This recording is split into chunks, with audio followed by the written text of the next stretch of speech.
औज़ुबिल्लाहिमिनश्शैतानिर्रजीम बिस्मिल्लाहिर्रहमानिर्रहीम। स्टूडेंट, सबसे पहले हम चैप्टर नंबर 21 के शार्ट क्वेश्चंस को देखते हैं। शार्ट क्वेश्चंस में पहला शार्ट क्वेश्चन है व्हाट आर आइसोटोप्स। आइसोटोप्स के मुतालिक जो है वो सिंपल डेफिनेशन है, आप पहले भी देख चुके हैं कि किसी भी एटम्स के किसी भी एलिमेंट के एटम्स जिनका मैस नंबर मुख्तलिफ होता है, डिफरेंट होता है, लेकिन चार्ज नंबर सेम होता है, तो ये तमाम जो है वो आइसोटोप्स कहलाते हैं।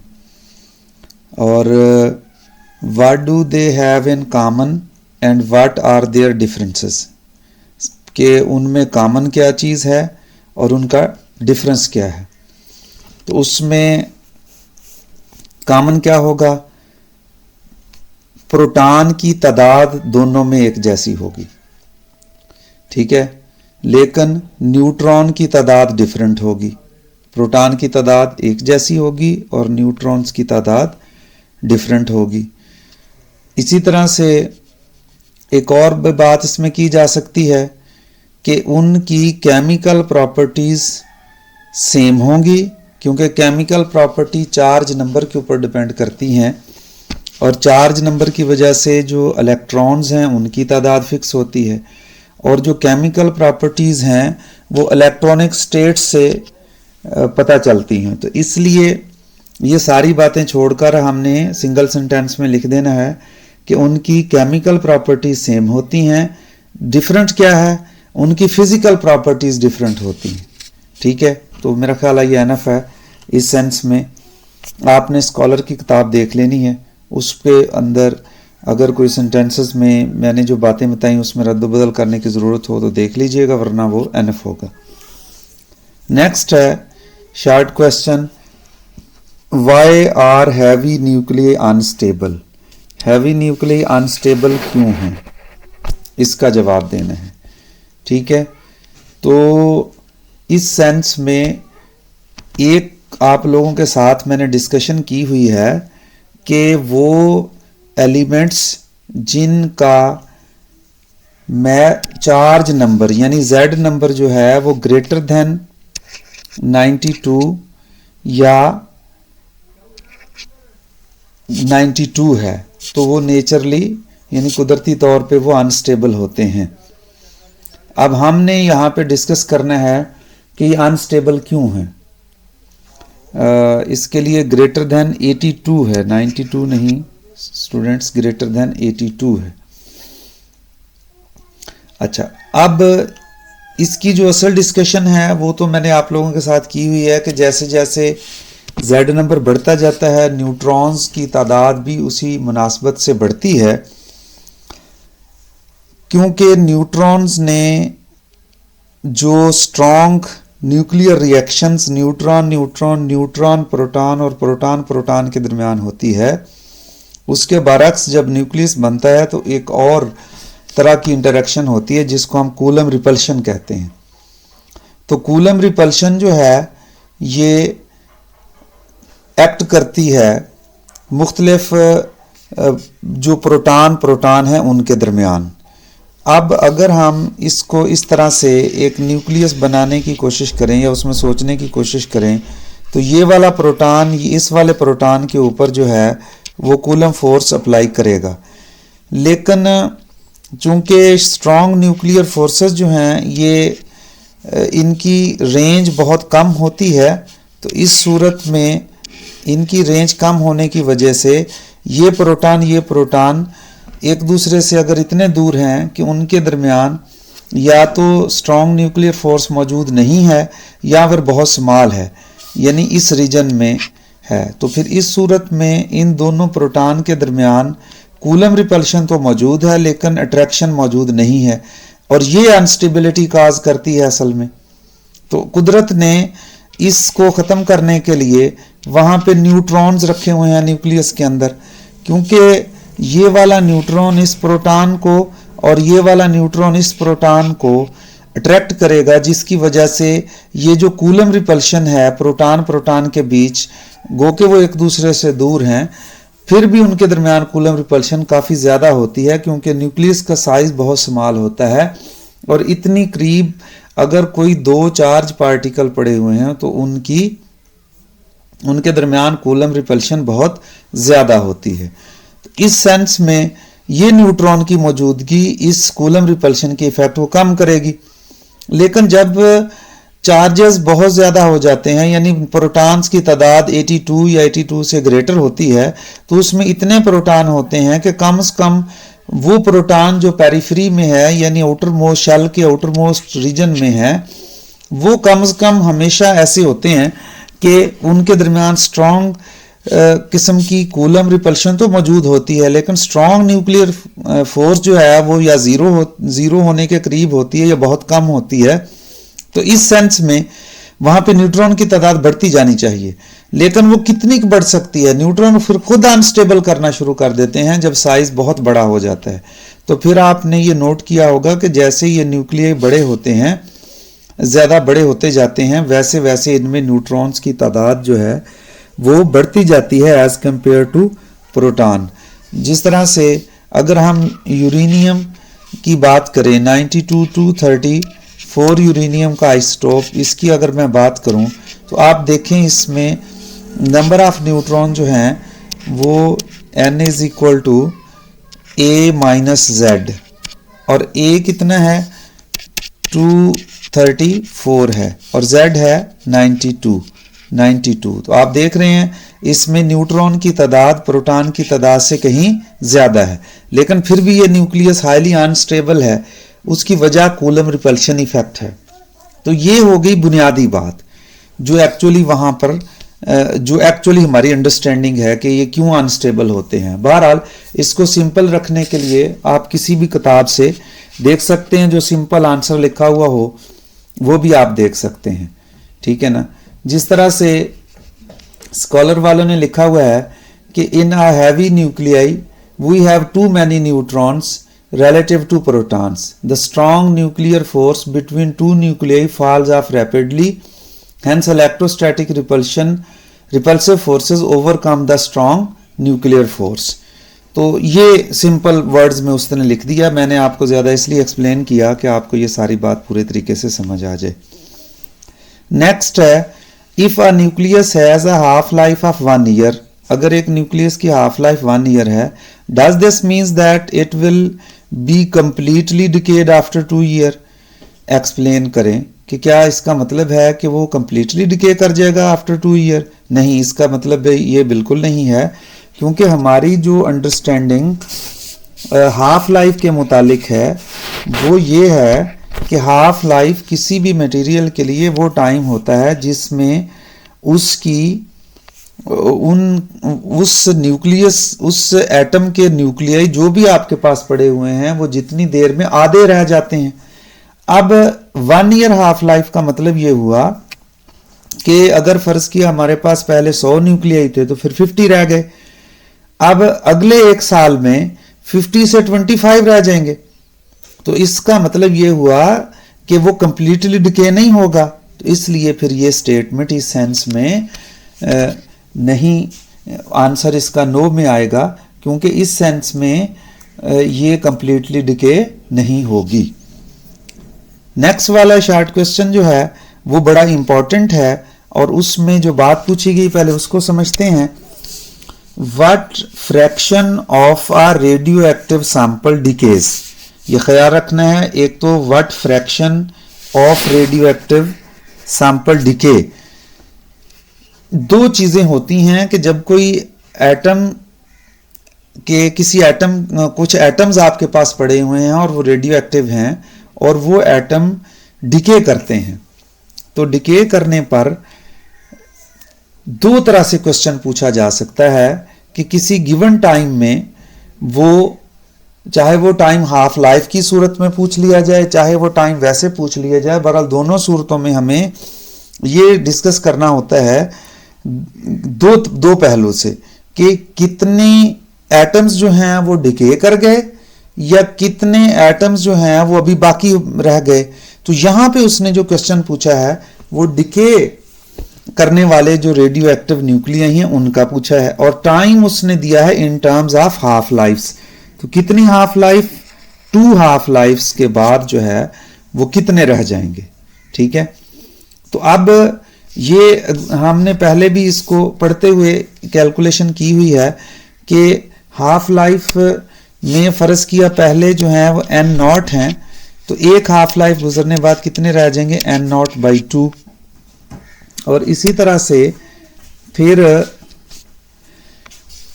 2 हाफ लाइफ्स जब गुजरेंगी तो फिर ये n नॉट बाई 2 का भी हाफ, n नॉट बाई 2 का हाफ कितना होगा जी, n नॉट बाई 2 का हाफ, तो ये हो जाएगा n नॉट बाई 4।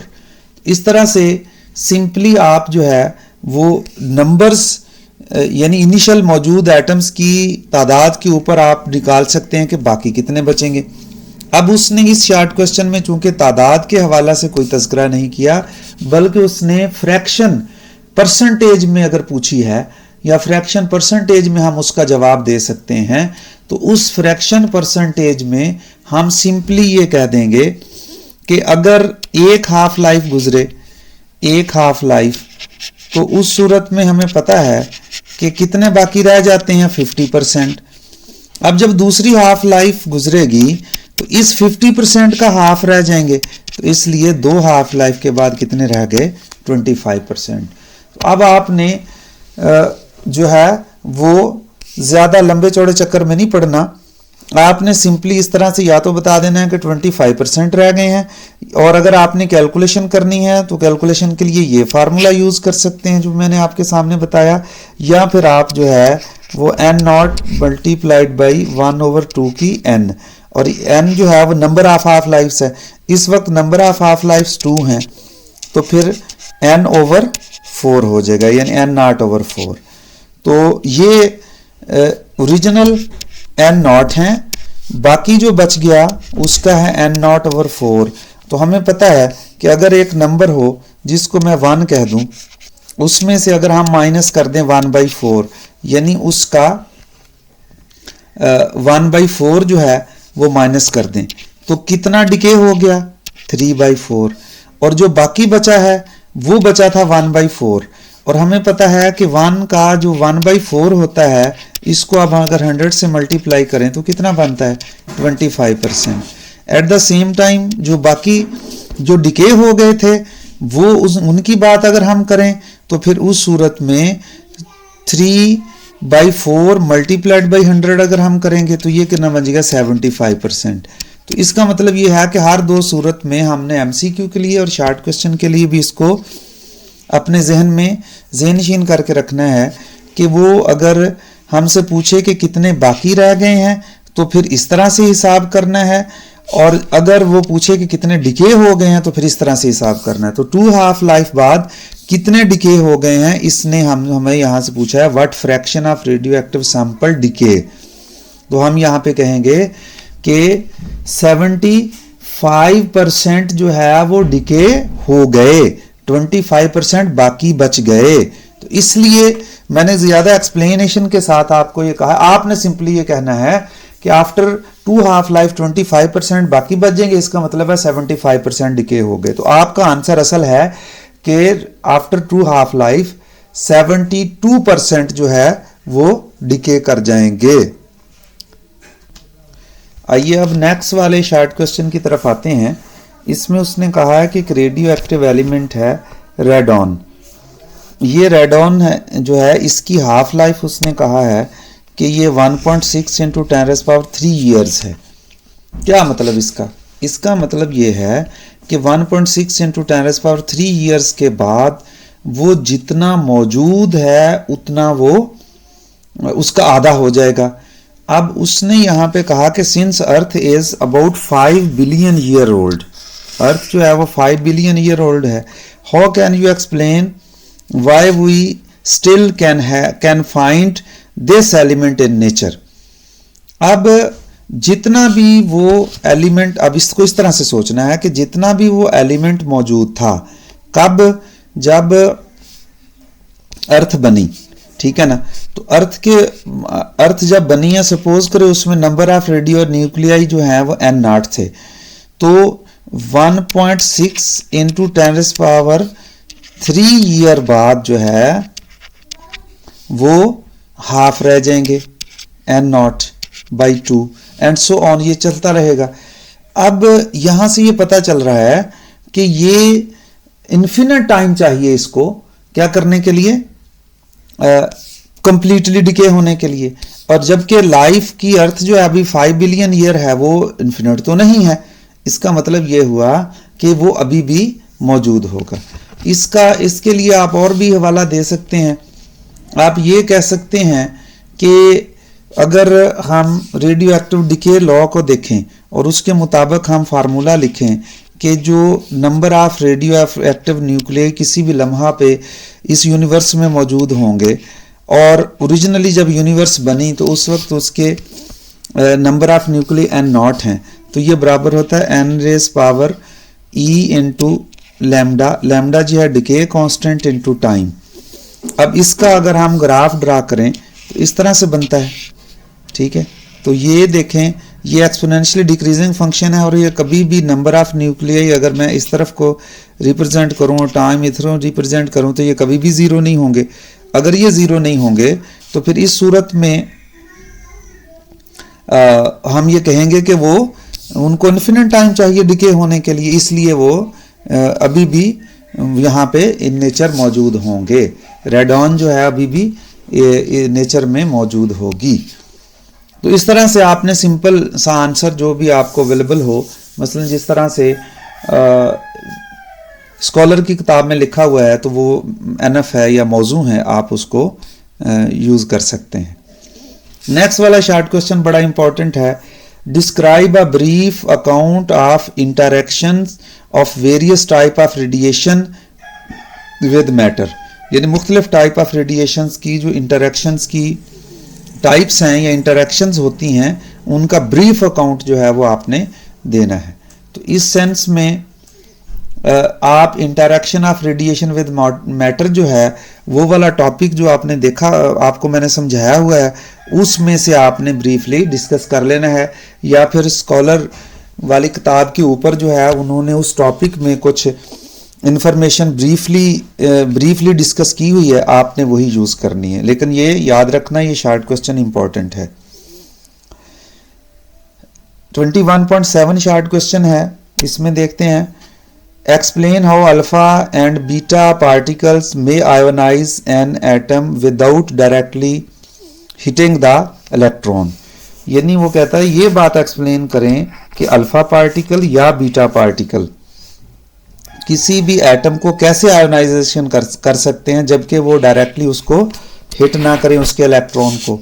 तो ये इस तरह से है कि अल्फा पार्टिकल या बीटा पार्टिकल दोनों चार्ज पार्टिकल हैं, और हमें पता है कि जब कोई चार्ज पार्टिकल जब किसी दूसरे चार्ज पार्टिकल के करीब आता है या करीब से गुजरता है तो वो अपने चार्ज की वजह से, यानी आने वाला पार्टिकल उसका जो चार्ज है उस चार्ज की वजह से वो क्या करेगा, वो उसके ऊपर उसके साथ इंटरेक्शन करेगा, और उस इंटरेक्शन के नतीजे में उस चार्ज पार्टिकल जो है वो अपने करीब आने वाले या करीब से जिसके करीब से वो गुजरता है उस पार्टिकल के साथ वो इंटरेक्ट करेगा। इंटरेक्ट करने का मतलब क्या हुआ कि उस पार्टिकल के ऊपर फोर्स अप्लाई करेगा, और अगर ये फोर्स इतनी ज़्यादा है यानी इतनी है कि उसके इलेक्ट्रॉन को निकाल बाहर करे तो वो बड़े आराम से आयोनाइजेशन काज कर सकते हैं। What is the difference in the action of the two particles in producing the ionization. फिर उसने पूछा कि अगर अल्फा पार्टिकल आयोनाइजेशन करे तो उसके एक्शन, और अगर बीटा पार्टिकल आयोनाइजेशन काज करे तो उसके एक्शन में क्या फ़र्क है। तो ऑब्वियसली फ़र्क ये है कि alpha particle positively charge particle हैं और इनका चार्ज भी ज़्यादा है, +2 होता है, तो इसलिए ये इलेक्ट्रॉन को एटम किसी भी एटम से निकाल बाहर करने के लिए क्या करेंगे, विदाउट हीटिंग अट्रैक्टिव फोर्स से उसकी आयोनाइजेशन काज करेंगे। जबकि जो इलेक्ट्रॉन्स हैं वो रिपल्सिव फोर्स से आयोनाइजेशन काज करेंगे। तो ये दो तरह से फ़र्क है। तफसील मैंने बता दी है, अब उसके लिए जो भी मुनासिब तहरीर हो आपको जिस मर्जी किताब से मिले आप उसको देख लें। नेक्स्ट वाला शॉर्ट क्वेश्चन बड़ा इंपॉर्टेंट है। A particle which produces more ionization is less penetrating why. ये इंपॉर्टेंट भी है और उसका जवाब हम पहले भी डिस्कस कर चुके हैं, लेकिन दोबारा से फिर डिस्कस कर लेते हैं इसको थोड़ा सा, कि जब कोई पार्टिकल जो है प्रोड्यूस करेगा ज़्यादा आयोनाइजेशन, तो इसका मतलब ये है कि वो ज़्यादा एनर्जी लॉस करेगा, और अगर वो ज़्यादा एनर्जी लॉस करेगा तो उसकी एनर्जी जल्दी जल्दी ख़त्म हो जाएगी, और अगर उसकी एनर्जी ख़त्म होगी तो वो फिर रुक जाएगा। इसका मतलब ये हुआ कि अल्फ़ा पार्टिकल की, जैसे आपको एग्जांपल दिया, उसकी आयोनाइजेशन पावर हाई होती है, तो इसलिए वो फास्टली एनर्जी लॉस करेंगे और जल्दी वो क्या करेंगे, रुक जाएंगे, और इस जब जल्दी रुक जाएंगे तो लेस पेनिट्रेशन होगी। तो ये इसकी बुनियादी तौर पे काज है लेस पेनिट्रेशन की।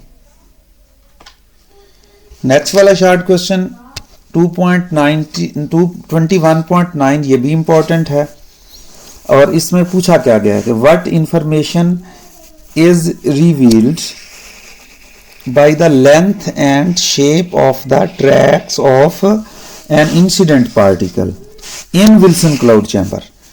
तो वहाँ पे आपने इंफॉर्मेशन क्या क्या हासिल होती है। मसलन अगर किसी पार्टिकल का ट्रैक जो है वो स्ट्रेट लाइन है, कंटिन्यूस है, तो इससे मतलब है कि इंसिडेंट पार्टिकल मैसिव है और वो मोर आयोनाइजिंग है, ठीक है।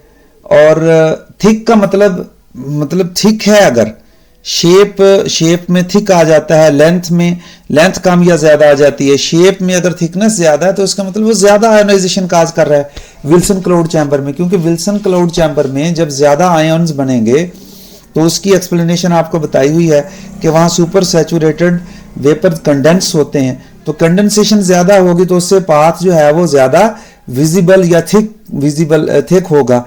इसके बरक्स अगर कोई किसी पार्टिकल का पाथ जो है वो थिन है और डिसकंटिन्यूस है, तो जैसा कि बीटा पार्टिकल का आपको तस्वीर भी मैंने किताब में दिखाई थी, उसको दोबारा से देख लीजिएगा, तो वो लेस मैसिव होगा और उसकी आयोनाइजेशन पावर भी लेस होगी क्योंकि वो ज्यादा लॉन्ग उसका ट्रैक है। डिसकंटिन्यूस का मतलब ये है कि वो डिसकंटिन्यूट होने का मतलब वो अपने पाथ से इधर उधर इनहराफ कर जाता है, और इनहराफ करने का मतलब यही है कि जिन पार्टिकल से वो टकरा रहा है उन पार्टिकल के कंपेरेबल उसका मास है या उससे कम है।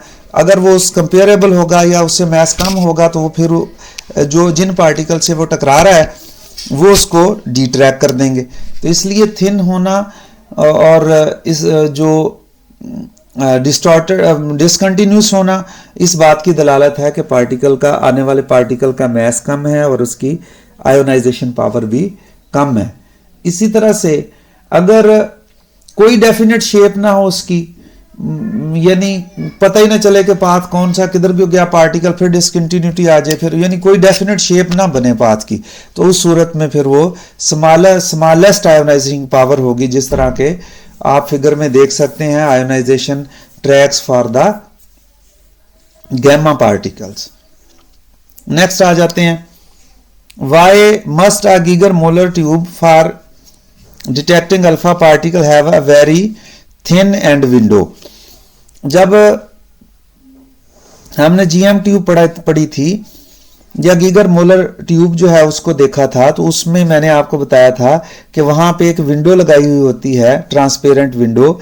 उस विंडो का क्या काम होता है, ताकि पार्टिकल उसमें इंटर हो सके। अब अल्फा पार्टिकल हमें पता है कि ये हाईली आयोनाइजिंग है और इनका मास भी ज्यादा होता है, इनका चार्ज भी ज्यादा होता है। तो ये पॉसिबल है कि अगर वो किसी ट्यूब की विंडो में से पास करते हैं और विंडो का साइज या मटेरियल इस तरह का है कि वो मोस्ट ऑफ द आयोनाइजेशन जो है उधर विंडो से भी काज कर लेते हैं या वहीं पे अपनी पावर को लूज कर लेते हैं, तो फिर गीगर मोलर ट्यूब की ऐसी गीगर मोलर ट्यूब के लिए उनको डिटेक्ट करना मुश्किल हो जाएगा, या इवन हो सकता है कि वो वहीं पे रुक जाएं, वहां से पास ही ना कर पाएं। तो इसलिए अल्फा पार्टिकल डिटेक्ट करने के लिए अगर आपने कोई गीगर मोलर ट्यूब बनानी है तो उसकी विंडो जो है वो वेरी थिन आपको रखनी पड़ेगी।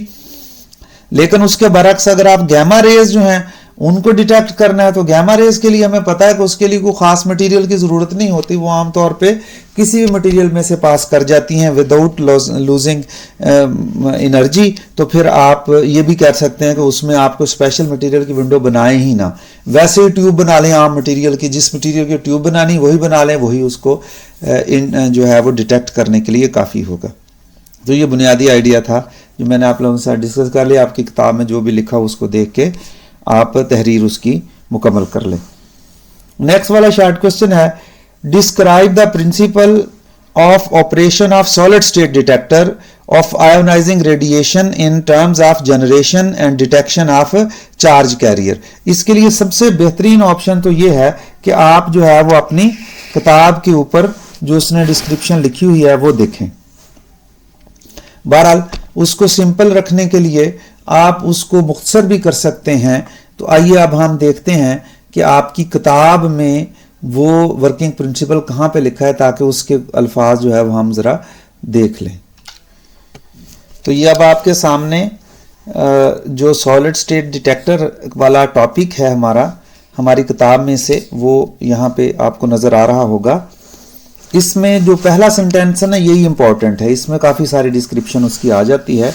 सॉलिड स्टेट डिटेक्टर जो है ये स्पेशली डिजाइन पीएन जंक्शन है और ऑपरेट करता है under are reverse bias in which electron hole pairs are produced by the incident radiation. ये है बुनियादी तौर पे सेंटेंस कि किस तरह से उसका वर्किंग प्रिंसिपल है कि जब कोई रेडिएशन उसके ऊपर पड़ती है तो इलेक्ट्रॉन होल पेयर जनरेट करती है और इस इलेक्ट्रॉन होल पेयर की वजह से एक करंट काज होता है एक्सटर्नल सर्किट में और उससे हमें पता चल जाता है कि कोई आयोनाइजिंग रेडिएशन जो है वो इस जंक्शन के ऊपर आके पड़ी है।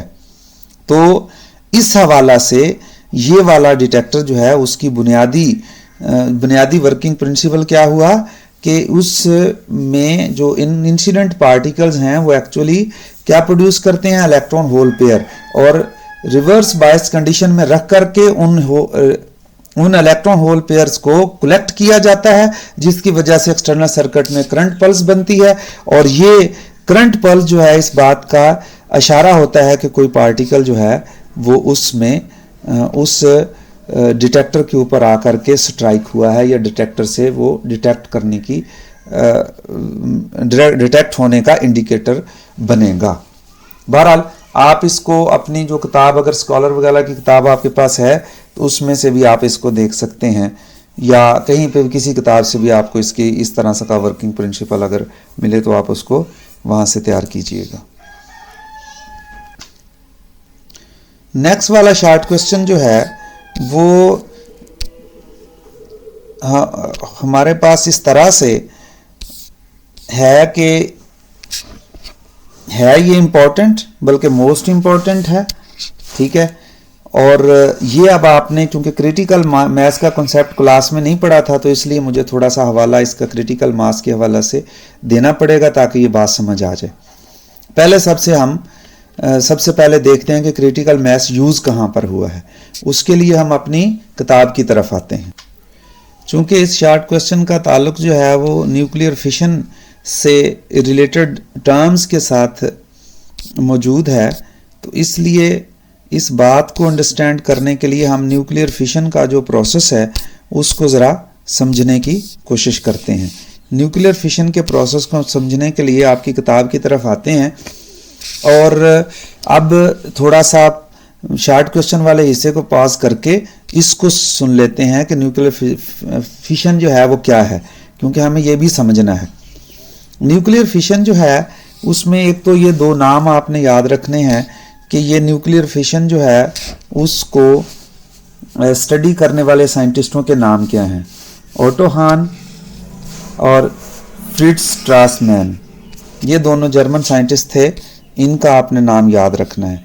इन्होंने ये ऑब्जर्व किया, ऑब्जर्वेशन उनकी क्या थी कि उन्होंने स्लो मूविंग न्यूट्रॉन्स जो हैं उनको बम्बार कर दिया U-23592 आइसोटोप के ऊपर, और न्यूक्लियर रिएक्शन के नतीजे में उन्होंने देखा कि उसमें न्यूक्लियर रिएक्शन के नतीजे में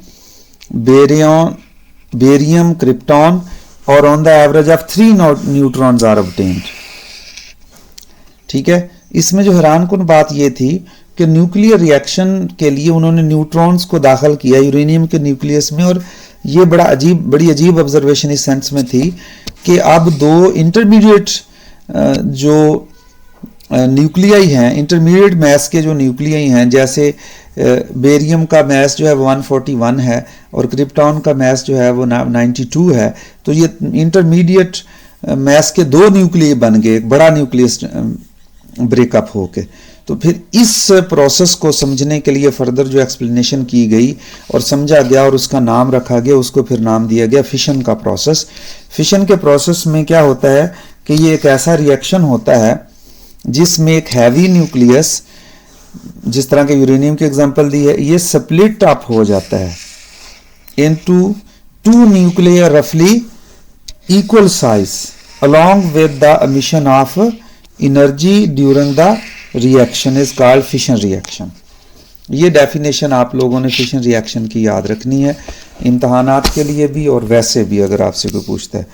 ये पॉसिबल रिएक्शन में से एक पॉसिबल रिएक्शन है, ये आपको एमसीक्यू में भी पूछा जा सकता है, क्योंकि ये रिएक्शन वहाँ पे वो कह देंगे कि क्या रिएक्शन है लिखो, या शॉर्ट क्वेश्चन में और एमसीक्यूज में ये कहा होगा रिएक्शन लिखा हुआ होगा, इसमें कोई एक मिसिंग होगा बीच में से ना, इस तरह से ये वाला मिसिंग हो सकता है, ये मिसिंग हो सकता है, तो आपने फिर उस एमसीक्यूज में इस मिसिंग जो एलिमेंट है उसका बताना है। फिर एक आगे इम्पॉर्टेंट पॉइंट आज आ रहा है उसके बाद, वो है कि जब एक यूरेनियम न्यूक्लियस टूटता है तो कितनी एनर्जी हासिल होती है, ये आपको एमसीक्यू में बात पूछी जा सकती है। तो अबाउट 200 मेगा इलेक्ट्रॉन वोल्ट जो है वो एनर्जी इज गिवन आउट। इसी तरह से ये उसने कुछ पिक्चर्स बना करके भी चीज़ें आपको दिखाई हैं कि न्यूक्लियस कैसे एक बड़ा न्यूक्लियस जो है वो टूट करके फिशन रिएक्शन में मिडल मैस 2 न्यूक्लियाई जो है वो बन जाते हैं।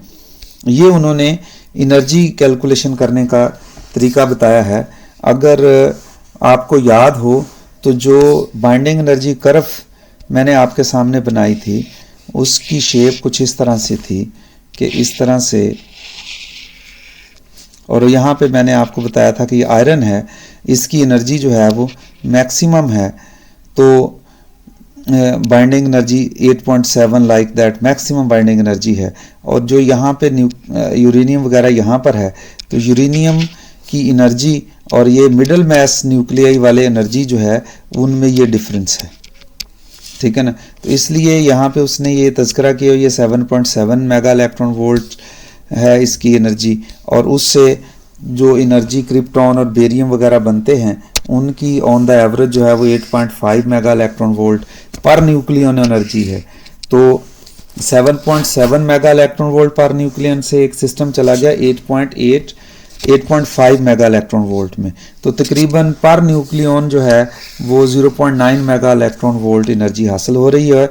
और इसको 235 न्यूक्लियॉन्स जो हैं उसके साथ मल्टीप्लाई किया तो ये बनेगा तकरीबन 211.5 मेगा इलेक्ट्रॉन। तो इसलिए ऑलमोस्ट वो कहते रहते हैं कि 2.5 मेगा इलेक्ट्रॉन वोल्ट। एक और बात भी आप लोगों ने याद रखनी है कि इसमें प्रोडक्ट हमेशा एक जैसा नहीं होता। जिस तरह से मुख्तलिफ पॉसिबल रिएक्शंस में मुख्तलिफ पॉसिबिलिटीज़ होती हैं, जिस तरह एक रिएक्शन में हमने देखा था कि बेरियम और क्रिप्टॉन है, और ये एक और रिएक्शन पॉसिबल है जिसमें टिन और मोलिब्डेनम पैदा हुआ है, और एक और इस तरह से रिएक्शन है जिसमें ज़ीनॉन और स्ट्रोंशियम प्रोड्यूस हुआ है। इसमें ऑन द एवरेज 2 न्यूट्रॉन निकले हैं, इसमें 3 न्यूट्रॉन निकले हैं। इससे पहले जो लिखा था उस रिएक्शन में भी 3 न्यूट्रॉन थे, तो इसलिए उसने शुरू में ऑन द एवरेज का तस्करा किया था। तो ये भी याद रख लेना आप। All these products are radioactive, ठीक है ना। ये शॉर्ट क्वेश्चन एमसीक्यू में बात पूछी जा सकती है कि जो प्रोडक्ट्स होती हैं किसी न्यूक्लियर रिएक्शंस की, उनकी नेचर क्या होती है। They are always radioactive. Fission reaction are not confined to uranium alone, ये कुछ एग्जांपल उसने दी हैं। अदर हैवी एलिमेंट्स भी उसमें शामिल हैं। However it has been observed that the fission takes place very easily with the slow neutrons in uranium 235। ये MCQ में बात पूछी जा सकती है। और प्लूटोनियम 239 में। और mostly these are two are use और फिशन प्रोसेस, फिशन पर्पस के लिए इनको आमतौर पे यूज किया जाता है।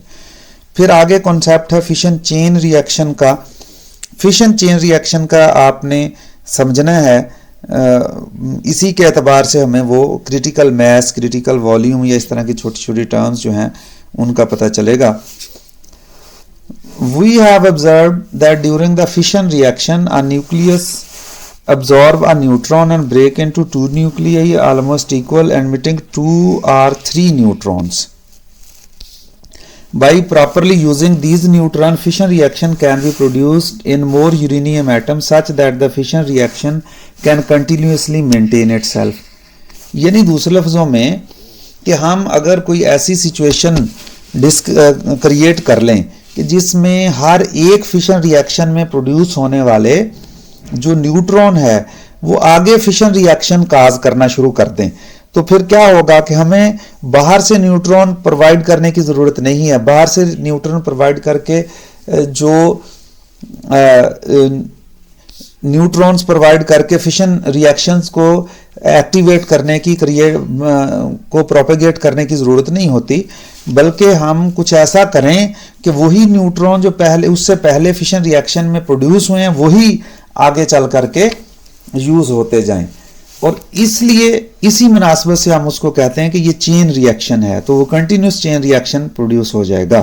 तो ये डेफिनेशन है चेन रिएक्शन की, फिशन चेन रिएक्शन की, ये भी आप अपने जहन में रख लें। फर्ज कर लें उसने ये एग्जांपल के तौर पे समझाने के लिए, कुछ टर्म्स को समझाने के लिए उसने कहा डेफिनेट अमाउंट है इसका आपके पास, and slow neutron originating from any source producing the fission reaction produce कर दिया। Out of this reaction about 3 neutrons are emitted. If the collisions are appropriate, these neutrons produce fission in some more atoms of the uranium. In this way, this process rapidly proceed. Rapidly proceed का मतलब है कि फिर वो तेजी से reaction start हो जाएगा, इसलिए कि भाई एक से आगे चूंकि ऑन द एवरेज 3 न्यूट्रॉन भी है, तो पहले एक न्यूक्लियस की फिशन होगी, फिर अगली दफा 2 की हो सकती है या 3 की हो सकती है, फिर अगली दफा 3 से या 2 से निकले 6 न्यूट्रॉन, 6 से फिर 5 या 6 रिएक्शन मजीद, और ये पॉलीफ्रेशन हो जाएगी, यानी बहुत तेजी से ये रिएक्शन खुद ब खुद फिर आगे चलना शुरू हो जाएगा। और ये इतनी तेजी से रिएक्शन होता है कि ये इन्फिनिटेसिमल स्मॉल टाइम में लार्ज अमाउंट ऑफ एनर्जी जो है विद ह्यूज एक्सप्लोजन प्रोड्यूस हो जाती है। और यही जो चेन रिएक्शन का असूल है ये एटम बॉम्ब में यूज किया जाता है। अब हम ये उसको कंट्रोल्ड चेन रिएक्शन चाहते हैं, यानी हम ये चाहते हैं कि जैसे हमने एनर्जी प्रोड्यूस करनी है किसी न्यूक्लियर रिएक्टर के अंदर, तो उसमें कंट्रोल चेन रिएक्शन होगा, क्योंकि अगर अनकंट्रोल्ड चेन रिएक्शन जैसे अभी हमने ऊपर बात की है वो हुआ, तो फिर उस सूरत में क्या होगा कि वो तो न्यूक्लियर रिएक्टर जो है वो फट जाएगा। अब जब फट जाएगा तो फिर हमारे किसी काम का नहीं, वो तो हमारे लिए डिस्ट्रक्शन का बायस बनेगा। तो इसलिए कंट्रोल चेन रिएक्शन में ये कोशिश की जाती है कि कोई हम ऐसी सिचुएशन क्रिएट कर लें कि अगर फर्ज किया हमने इनिशियली 100 फिशन की, 100 न्यूक्लियर की फिशन की है और उससे 300 न्यूट्रॉन मिले ऑन द एवरेज, हम ये चाहते हैं कि 300 न्यूट्रॉन में से जो 200 न्यूट्रॉन है वो किसी तरीके से उस मटेरियल में से निकल जाएं, या कुछ हम उन न्यूट्रॉन के साथ ऐसा करें कि वो फिशन काज ना कर सकें, और बाकी जो बचे 100 न्यूट्रॉन वो आगे फिर 100 फिशन काजेस करते जाएं। तो इस तरह से हमारा एक कंटिन्यूस रेट के ऊपर रिएक्शन चलना शुरू हो जाएगा, जिसको हम कहते हैं कि ये controlled fission chain reaction produce हो गया। अब कंट्रोल्ड फिशन चेन रिएक्शन में यहां पे देखें, यहां पे उसने कहा कि एक ज्योमेट्री है, यानी जिसमें एक रॉड सा ले लिया हुआ है उसने, ये रॉड ले लिया हुआ है मटेरियल का, इसमें उसने एक स्लो न्यूट्रॉन दाखिल किया, उससे यूरेनियम न्यूक्लियस में फिशन का प्रोसेस हुआ, उससे 3 न्यूट्रॉन लगे, किधर चला गया, किधर चला गया, किधर चला गया। अब इस रॉड के अंदर और कोई न्यूट्रॉन नहीं बचा कि वो फर्दर रिएक्शन काज कर सके, तो इसलिए फिर ये शुरू में रिएक्शन होंगे और उसके बाद क्या हो जाएंगे, वो रिएक्शन खत्म हो जाएगा। जबकि इसके बरक्स उसने एक ज्योमेट्री ये दिखाई है, इसमें एक न्यूट्रॉन अगर आया, उसने 3 न्यूट्रॉन यहाँ पे भेजे, तो 2 जो हैं एक इधर को और एक इधर को, वो जाया हो गए और एक न्यूट्रॉन ने यहाँ पे फिशन कर दी। और इसी तरह से इस बॉक्स के अंदर भी 3 प्रोड्यूस हुए, वो बाहर निकल गए और इस तरह ये रिएक्शन जो है वो स्टॉप हो जाएगा। लेकिन अगर फर्ज किया वो बाई चांस कोई न्यूट्रॉन इस डायरेक्शन में निकला तो यहाँ पे वो रिएक्शन काज कर सकता है, इधर को निकला तो यहाँ पे कर सकता है। इस तरह से ये इसमें पॉसिबिलिटी है। फिर एक पॉसिबिलिटी इस तरह की है कि हम उस मटेरियल की शेप जो है, ये जिस तरह आप स्फीयर होता है या गोला होता है किसी चीज का, इस फॉर्म में ले लें। उस फॉर्म में जब न्यूट्रॉन आप दाखिल करेंगे तो आगे अगर हम इस गोले का वॉल्यूम और मैस इस तरह से कंट्रोल कर लें कि हमेशा ऑन द एवरेज हर जो फिशन रिएक्शन यहाँ पे हो, उनमें से एक तो फर्दर फिशन का प्रोसेस काज करे एक न्यूट्रॉन, और बाकी न्यूट्रॉन जो है वो किसी वजह से एस्केप हो जाएं, तो फिर इस सूरत में हम कहेंगे कि यहाँ पे कंट्रोल्ड न्यूक्लियर रिएक्शन जो है कांस्टेंट रेट के ऊपर प्रोड्यूस हो सकता है। तो उस कांस्टेंट रेट के ऊपर प्रोड्यूस होने के लिए आपको स्पेसिफिक अमाउंट ऑफ जो है वो मटेरियल चाहिए, यानी जिसको हम मैस कहेंगे m0 उसको, और स्पेसिफिक वॉल्यूम चाहिए इस स्फेरिकल शेप के मटेरियल के लिए। तो हम फिर उस जो वॉल्यूम है जिसमें ये रिएक्शन जो है वो कांस्टेंट चलता रहे, यानी जितने फिशन के न्यूक्लियई पहले सेकंड में हुए उतने ही फिशन न्यूक्लियई दूसरे सेकंड में फिशन काज करे, उतने ही तीसरे सेकंड में, एंड सो ऑन। तो उस मटेरियल के वॉल्यूम और मैस को हम कहेंगे ये क्रिटिकल है। अगर ये रिएक्शन स्पीड अप होने वाला मैस और वॉल्यूम हो तो हम कहेंगे ये सुपर क्रिटिकल है। और अगर ये वॉल्यूम और मैस इस तरह का हो कि रिएक्शन स्लो डाउन होता रहे और अल्टीमेटली वो रिएक्शन स्टॉप हो जाए, तो फिर हम कहेंगे कि ये सब क्रिटिकल मैस है।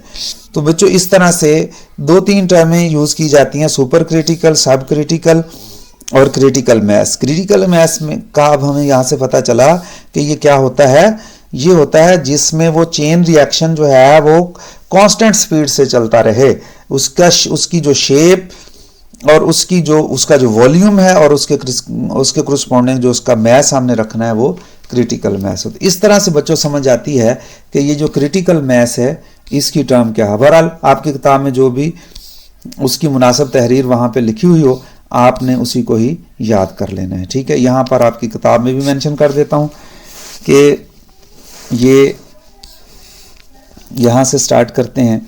सच आ mass of uranium in which one neutron out of all the neutron produced in one fission chain reaction produces further fission is called critical mass.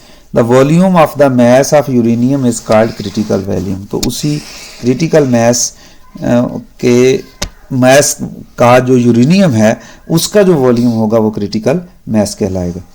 फिर ये इंपॉर्टेंट बातें हैं थोड़ी सी एमसीक्यू पॉइंट के लिए। अगर mess of uranium much greater than critical mess हो तो इससे फिर रिएक्शन प्रोसीड करेगा रैपिड स्पीड के ऊपर और ह्यूज एक्सप्लोजन प्रोड्यूस हो जाएगा। अब atom bomb works at this principle, ये आपको शाह एमसीक्यू में बात पूछी जा सकती। If the mass of uranium is less than the critical mass the chain reaction does not proceed. Proceed का मतलब ये होता है चलता ही नहीं रहेगा। If the mass of uranium is equal to the critical mass the chain reaction produces at its proceeds, चलता रहेगा at its initial speed. In this way we get the source of energy. यानी अगर आपको पूछता है कि atomic reactor का working principle क्या है, तो उसमें आप जो है वो किस प्रिंसिपल के ऊपर बेस करता वर्क करता है, तो उसमें आपने फिर ये तज़किरा करना है।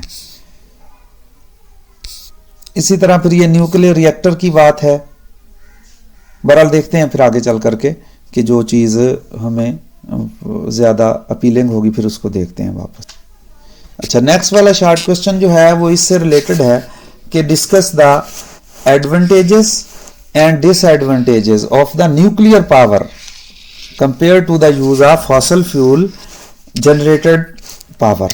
यानी पावर आप दो तरह से जनरेट कर सकते हैं ना, फॉसल फ्यूल से, और दूसरी जो है वो आप जनरेट कर सकते हैं इस तरह न्यूक्लियर पावर प्लांट में न्यूक्लियर एनर्जी जनरेट कर सकते हैं।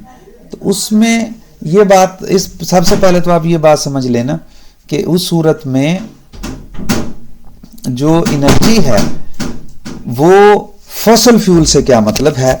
न्यूक्लियर पावर से तो जिस तरह यूरेनियम का फिशन वगैरह का आपको तज़किरा पहले भी समझा दिया, उसमें प्रोड्यूस होते हैं। फॉसल फ्यूल से मतलब ये जो डीजल है, पेट्रोल है, यानी ऑयल जला करके जो एनर्जी हासिल की जा सकती है, और दूसरे नंबर के ऊपर नेचुरल गैस है, कोयला है, ये सारे फॉसल फ्यूल्स हैं असल में। तो फॉसल फ्यूल से एनर्जी हासिल करने का मतलब ये है।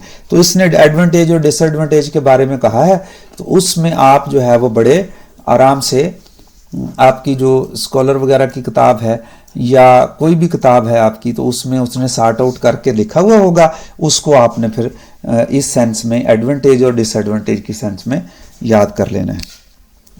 What factors make a fusion reaction difficult to achieve? बड़ा इंपॉर्टेंट शॉर्ट क्वेश्चन है, 13 वाला भी और 14 वाला भी, इसलिए आप इनको याद करें। Fusion reaction difficult to achieve, एक है फिशन रिएक्शन और एक है फ्यूजन रिएक्शन। तो इस मामला को, इस शॉर्ट क्वेश्चन को समझने के लिए आइए पहले देखते हैं कि फ्यूजन का प्रोसेस जो है वो क्या है, उसको देख लेते हैं। ठीक है, तो आइए स्टूडेंट, सबसे पहले ना आपकी किताब से हम जो फ्यूजन रिएक्शन है उसके बारे में बात करते हैं, वो क्या है।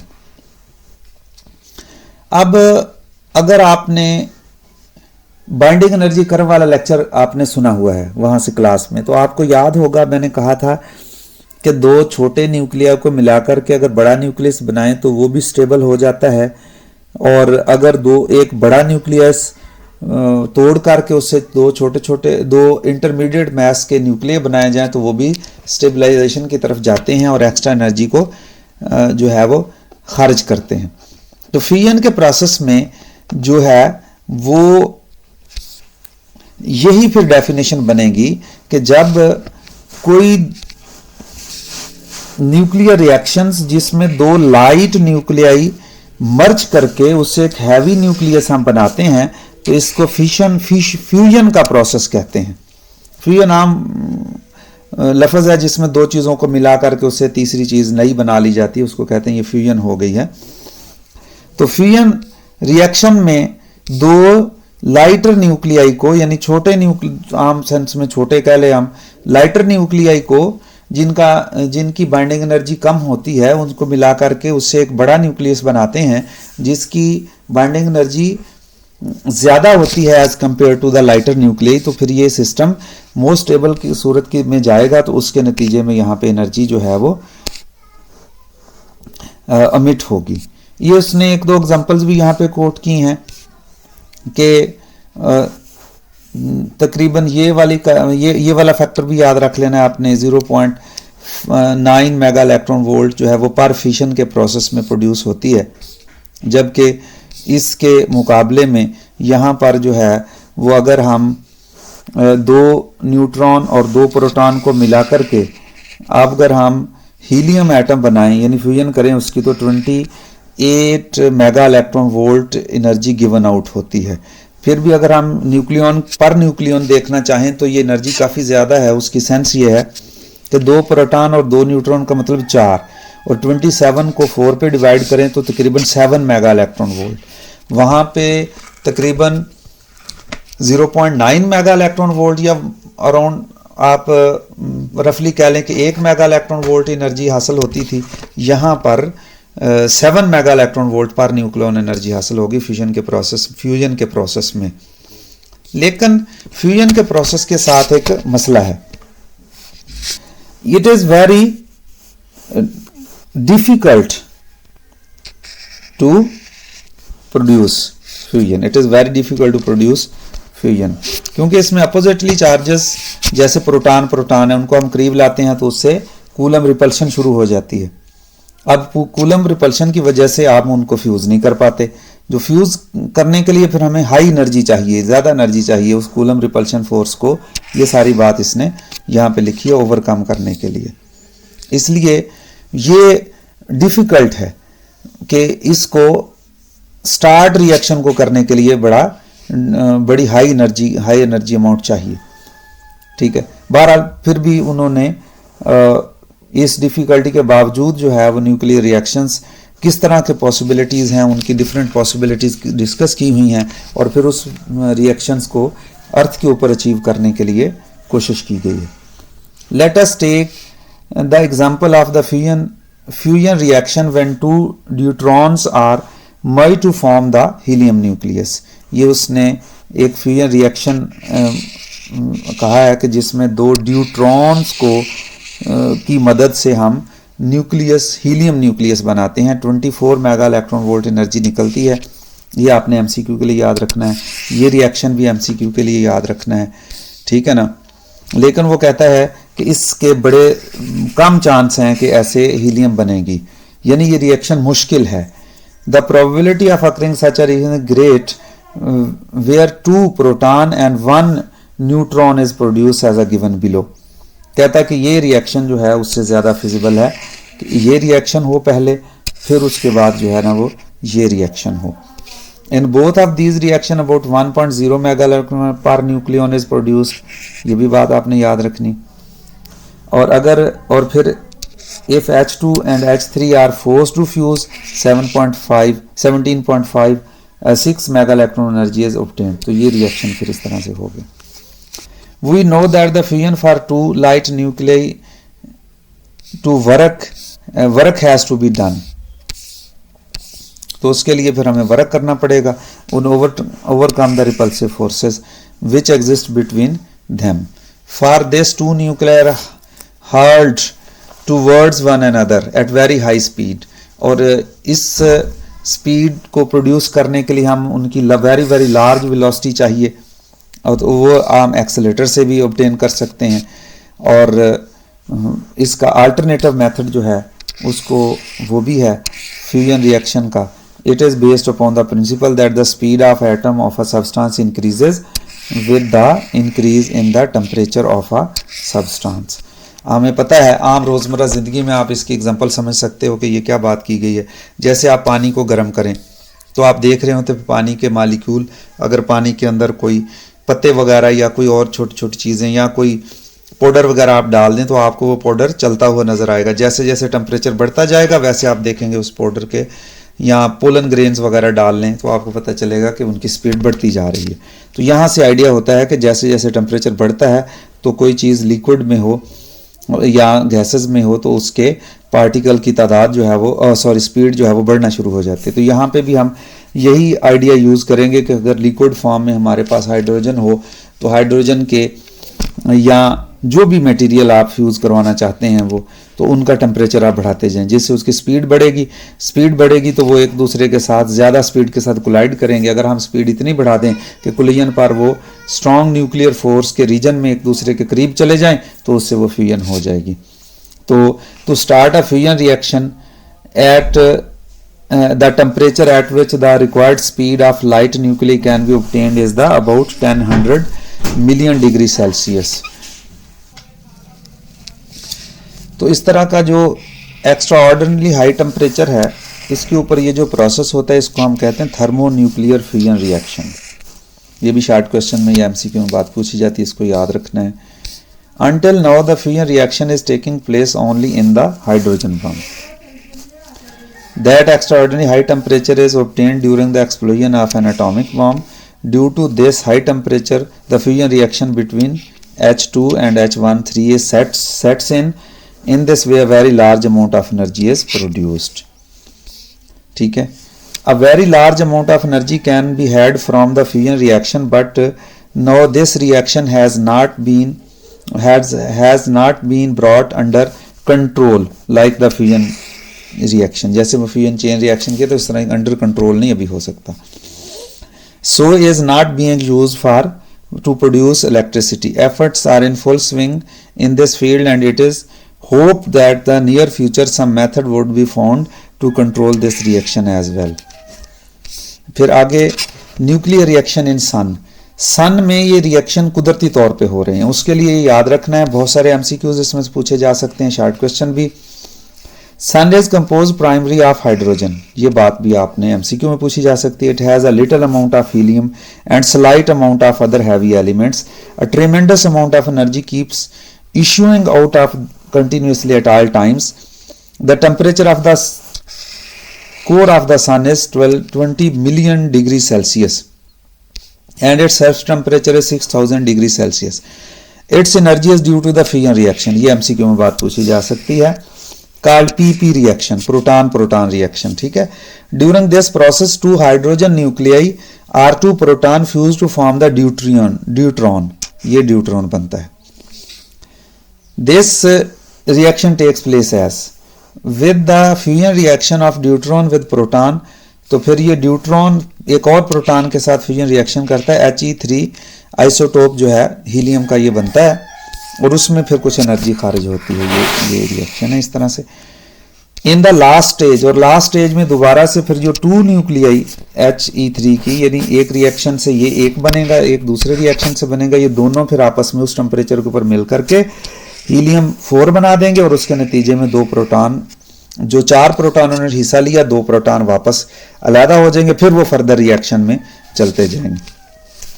और इस रिएक्शन में 25.7 mega electron energy is given out, यानी 6.4 mega electron volt energy per nucleon obtain होती है, which is much greater than the energy per nucleon during the fission reaction.